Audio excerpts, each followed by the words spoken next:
আমি তোমাকে চিরকাল মনে রাখব।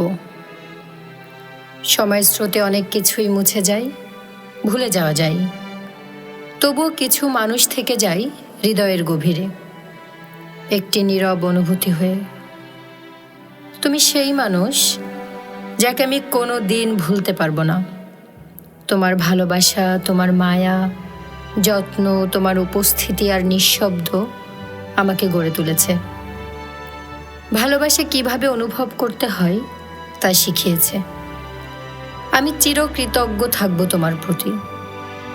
হয়তো আমরা একসাথে থাকবো না, হয়তো জীবনের রাস্তা আমাদের আলাদা করে দিবে, তবুও তোমার ভালোবাসার ঋণ আমি কখনো শোধ করতে পারবো না। এ হৃদয়ে তুমি থেকে যাবে, সময় যতই পেরিয়ে যাক। ভালো থেকো যেখানেই থাকো, তোমার জন্য দোয়া থাকবে সব সময়।